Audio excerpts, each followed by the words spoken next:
Hi friends, welcome to Siya's kitchen. ഇന്ന് നമ്മൾ ഉണ്ടാക്കാൻ പോകുന്ന ബീഫ് റോസ്റ്റ് ആണ്. അതെങ്ങനെ നമുക്ക് ഉണ്ടാക്കാമെന്ന് നോക്കാം. അതിനു വേണ്ടി ആദ്യം നമുക്ക് ഗ്യാസ് ഓൺ ചെയ്ത് നമുക്ക് അതിലേക്ക് ഒരു കുക്കർ വെച്ച് കൊടുക്കാം. അതിനുശേഷം നമുക്ക് 2 ടേബിൾ സ്പൂൺ വെളിച്ചെണ്ണ ഒഴിച്ചു കൊടുക്കാം. അതിനുശേഷം നമ്മൾ 1.5 കിലോ ബീഫ് ക്ലീൻ ആക്കി എടുത്തത് നമുക്ക് ഇതിലേക്ക് ആഡ് ചെയ്യാം.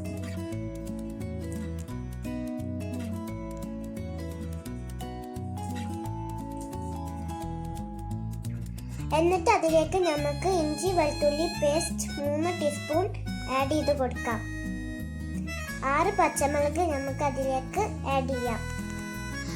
അതിലേക്ക് നമുക്ക് 4 സവാളയുടെ പകുതി ഇപ്പോൾ ചേർത്ത് കൊടുക്കാം. ഇനി ഇതിലേക്ക് 8 ചുവന്നുള്ളി ചേർത്ത് കൊടുക്കാം.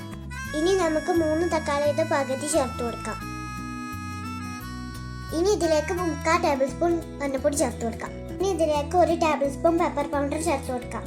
ഇനി നമുക്ക് ചില്ലി പൗഡർ ചേർത്ത് കൊടുക്കാം. ഇനി നമുക്ക് 2.5 ടേബിൾ സ്പൂൺ മല്ലിപ്പൊടി ചേർത്ത് കൊടുക്കാം. 1 table spoon garam masala add ചെയ്ത് കൊടുക്കാം. ഇനി 1 ടേബിൾ സ്പൂൺ ഉലുവ ചേർത്ത് കൊടുക്കാം. ആവശ്യത്തിനുള്ള ഉപ്പും ആഡ് ചെയ്യുക. നന്നായി മിക്സ് ചെയ്യാം.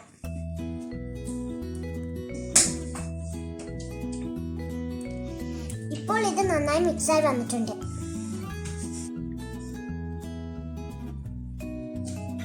ഇനി നമുക്ക് ലേശം കറിവേപ്പില ചേർത്ത് കൊടുക്കാം. ഇനി നമുക്ക് 1/2 ടേബിൾ സ്പൂൺ വലിയ ജീരകം ചതച്ചത് ചേർത്ത് കൊടുക്കാം. കുറച്ച് മല്ലിച്ചപ്പയും ചേർത്ത് കൊടുക്കാം. ഇനി നമുക്ക് നന്നായി മിക്സ് ചെയ്ത് കൊടുക്കാം. എന്നിട്ട് നമുക്ക് 1/2 ഗ്ലാസ് ചൂടുവെള്ളം ആഡ് ചെയ്ത് കൊടുക്കാം. അതിനുശേഷം കുക്കർ അടച്ചു വെക്കാം. 6 ഫിസിൽ അടിക്കുന്ന വരെ ബീഫ് നമുക്ക് വേവിക്കാം. ഇപ്പോൾ 6 ഫിസിൽ അടിച്ചിട്ടുണ്ട്. ഇനി നമുക്ക് ഗ്യാസ് ഓഫാക്കാം. കുക്കറിലത്തെ എയറെല്ലാം പോയതിനു ശേഷം നമുക്ക് തുറക്കാം.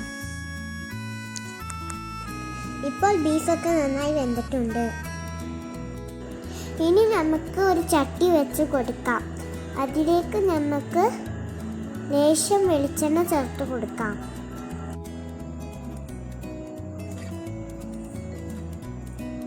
ഇനി നമുക്ക് അതിലേക്ക് നേരത്തെ എടുത്തു വെച്ച സവാള ചേർത്ത് കൊടുക്കാം. ഇനി നമുക്ക് ലേശം കറിവേപ്പില ചേർത്ത് നന്നായി വഴറ്റിയെടുക്കാം.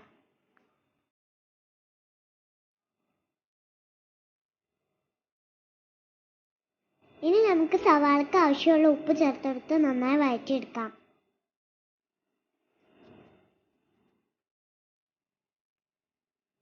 ഇനി നമുക്ക് ഇതിലോട്ട്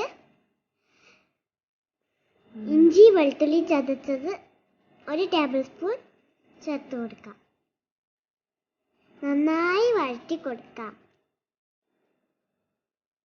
ഇനി നമുക്ക് നേരത്തെ മാറ്റി വെച്ചിട്ടുള്ള തക്കാളി ചേർക്കാം. തക്കാളി നന്നായി വഴന്നു വരുന്നവരെ നമുക്ക് അത് വഴറ്റിയെടുക്കാം.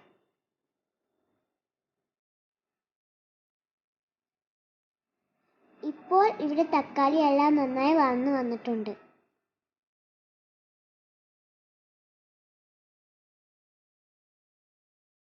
ഇനി നമുക്ക് വേവിച്ച് വെച്ചിട്ടുള്ള ബീഫ് മാത്രം നമുക്ക് ചേർത്ത് കൊടുക്കാം.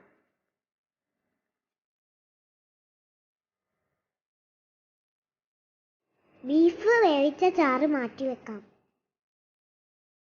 ഇതൊക്കെ ബീഫിലോട്ട് മിക്സ് ആവുന്ന വരെ 5 മിനിറ്റ് വഴറ്റി കൊടുക്കാം.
ണ്ട് ഇത് ചൂടോടെ സെർവ് ചെയ്യാം.